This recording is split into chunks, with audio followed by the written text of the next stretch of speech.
साथियों नमस्कार, मैं राजीव बघेल आप सभी का फिर से नवशक्ति टेक यूट्यूब चैनल पर बहुत बहुत स्वागत करता हूं। दोस्तों आज से हम स्टार्ट कर रहे हैं एमएस एक्सेल की कंप्लीट सीरीज और इस कोर्स के अंतर्गत हम सीखेंगे बेसिक से लेके एडवांस लेवल का एक्सेल। तो ये इस कोर्स का पार्ट 1 है और इसके अंतर्गत आज हम सीखेंगे एमएस एक्सेल का इंटरफेस। तो देर न करते हुए चलते हैं कंप्यूटर स्क्रीन पर और सीखते हैं। साथियों एक्सेल को ओपन करने के लिए सबसे पहले कीबोर्ड से विंडो के साथ R बटन प्रेस करना है और यहाँ पर टाइप करना है एक्सेल और उसके बाद जैसे ही हम इसे ओके करेंगे तो हमारे सामने एक्सेल का इंटरफेस ओपन होकर के आएगा। साथियों ये है एमएस एक्सेल का इंटरफेस।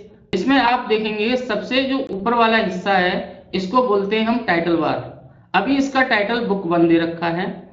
इसके नीचे वाला जो हिस्सा है यहाँ से लेके यहाँ तक का इस वाले हिस्से को बोलते हैं मेन्यू बार। और इस मेन्यू के अंदर अगर आप देखेंगे कि ये होम टैब के नीचे का जो पोर्शन है ये कहलाता है आपका रिबन। यहाँ से लेकर के यहाँ तक का ये पूरा एरिया रिबन कहलाता है। तो इस तरीके से होम की तरह ही इंसर्ट का अपना रिबन होता है, पेज लेआउट का अपना रिबन होता है और अलग अलग मेन्यू का अपना रिबन होता है। इसके नीचे की जो स्ट्रिप है तो हम बोलते हैं customise quick access tool bar, क्योंकि इस पर हम क्विकली एक्सेस कर सकते हैं। जैसे अगर हमें फाइल सेव करनी है, से अनडू करना है, रीडू करना है, न्यू पेज बनाना है, हमें ओपन करना है तो हम यहाँ से आसानी से कर सकते हैं। इसके नीचे का जो पार्ट है इसको हम बोलते हैं फॉर्मूला बार। तो बेसिकली ये फॉर्मूला बार होता है और ये होता है आपका एड्रेस बार। और इस पर जब हम आते हैं तो ये होती है हमारी सीट, यानी इसको एक्सेल सीट भी कहते हैं। बेसिकली ये वर्क सीट होती है। तो इस पर कॉलम दे रखे हैं जैसे ए कॉलम, बी कॉलम, और ये जो ए बी सी डी दे रखा है इसको हम हेडिंग कहते हैं। और इधर 1 2 3 दे रखा है तो इसे हम बोलते हैं हेडिंग। तो ये रो की हेडिंग है और ये कॉलम्स की हेडिंग है।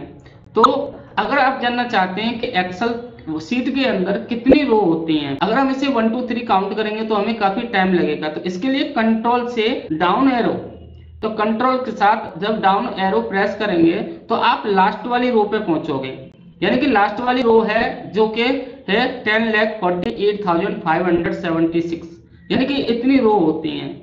अगर मुझे इसको फर्स्ट रो पे फिर दोबारा से पहुंचना है तो कंट्रोल के साथ अप एरो प्रेस करूंगा और मैं फर्स्ट रो पे पहुंच जाऊंगा।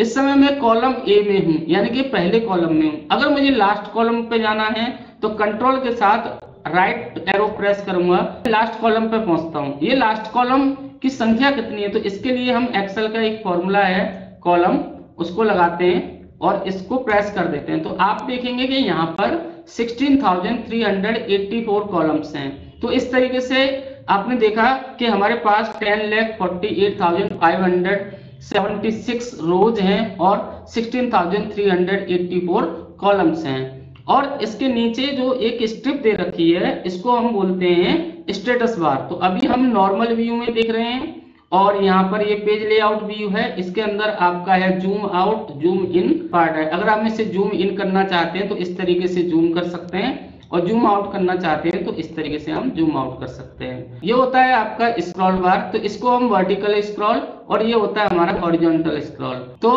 ये है आपका जब कॉलम और रो एक दूसरे को इंटरसेक्ट करते हैं तो एक ये बॉक्स बनता है। इस बॉक्स को हम बोलते हैं सेल।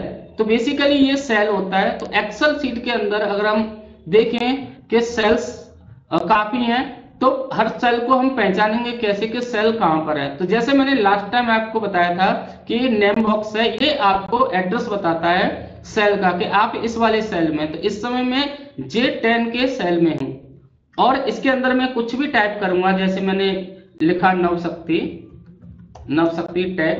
तो बेसिकली जो नवशक्ति टैग मैंने ये लिखा है ये यहाँ पर शो करेगा फॉर्मूला के अंदर। अगर मैं कोई क्वांटिटी, कोई नंबर को ऐड करता हूँ, इक्वल का साइन +10 मैंने इसको ऐड किया तो ये मुझे यहाँ पर 30 दिखाई दे रहा है। जबकि मैं फॉर्मूला बार में देखूंगा तो जो मैंने टाइप किया था, यानी कि इसीलिए इसको फॉर्मूला बार करते हैं क्योंकि ये डिस्क्लोज करता है कि सेल के अंदर लिखा गया है। तो इस तरीके से आपने देखा कि ये होता है एमएस एक्सेल का इंटरफेस। आशा है कि आपको हमारा ये वीडियो पसंद आया होगा। अगर पसंद आया है तो हमारे इस वीडियो को लाइक करिए, शेयर करिए और चैनल को सब्सक्राइब करना ना भूलिए। धन्यवाद।